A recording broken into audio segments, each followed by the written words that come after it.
नमस्कार दोस्तों, भगवत गीता ज्ञान में आपका स्वागत है फिर से एक बार। तो दोस्तों, सबसे पहले आप वीडियो को लाइक और चैनल को सब्सक्राइब कर दें अगर आप इस चैनल पर नए हैं तो आज हम अध्याय 1 श्लोक 2 का अनुवाद करने जा रहे हैं। संजय ने कहा, हे राजन, पांडुपुत्रों द्वारा सेना की व्यूह रचना देखकर राजा दुर्योधन अपने गुरु के पास गया और उसने यह शब्द कहे।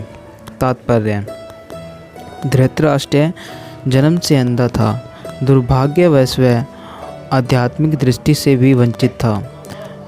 वह यह भी नहीं जानता था कि उसी के समान उसके पुत्र भी धर्म के मामले में अंधे हैं, और उसे विश्वास था कि वह पांडवों के साथ कभी भी समझौता नहीं कर पाएंगे, क्योंकि पांचों पांडव जन्म से ही पवित्र थे। फिर भी उसे तीर्थ स्थान के प्रभाव के विषय में संदेह था। इसलिए संजय युद्ध भूमि की स्थिति के विषय में उसके प्रश्न के मंतव्य को समझ गया। अतः वह निराश राजा को प्रोत्साहित करना चाह रहा था। उसने उसे विश्वास दिलाया कि उसके पुत्र पवित्र स्थान के प्रभाव में हैं, आकर किसी प्रकार का समझौता करने नहीं जा रहे। उसने राजा को बताया कि उसका पुत्र दुर्योधन पांडवों की सेना को देखकर तुरंत अपने सेनापति द्रोणाचार्य के वास्तविक स्थिति से अवगत कराने गया, अपितु दुर्योधन को राजा कहकर संबोधित किया गया।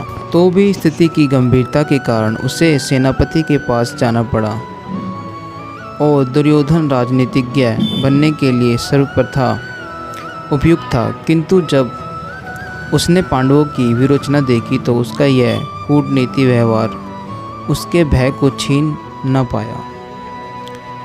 अध्याय 1 अनुवाद श्लोक 3 का।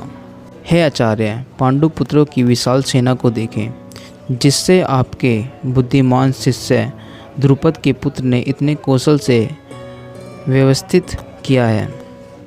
तात्पर्य: परम राजनीतिज्ञ दुर्योधन महान ब्राह्मण सेनापति द्रोणाचार्य के दोषों को इंगित करना चाहता था।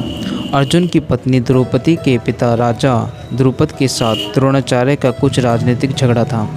इस झगड़े के फलस्वरूप द्रुपद ने एक महान यज्ञ संपन्न किया, जिससे उसे एक ऐसा पुत्र प्राप्त हुआ जो द्रोणाचार्य का वध कर सके। द्रोणाचार्य इससे भली भांति जानता था, किंतु जब द्रुपद का पुत्र धृष्टद्युम्न युद्ध शिक्षा के लिए उसको सौंपा गया तो द्रोणाचार्य को उसे अपने सारे सैनिक रहस्य प्रदान करने में कोई झिझक नहीं हुई।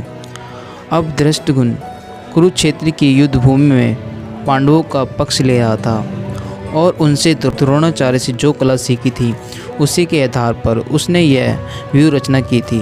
दुर्योधन ने द्रोणाचार्य की इस दुर्बलता की ओर इंगित किया, जिससे वह युद्ध में सजग रहे और समझौता न करके इसके द्वारा वह द्रोणाचार्य को भी यह बताना चाह रहा था कि कहीं वह अपने प्रिय शिष्य पांडवों के प्रति युद्ध में उदारता न दिखाए। विशेष रूप से अर्जुन उसका अत्यंत प्रिय एवं तेजस्वी शिष्य था। दुर्योधन ने यह भी चेतावनी दी थी कि युद्ध में इस प्रकार की उदारता से हार हो सकती है। तो दोस्तों, आज हमने 2 अध्याय किए हैं। अगले अध्याय के लिए जल्द ही वेट करें, कल आपको अगला अध्याय मिल जाएगा।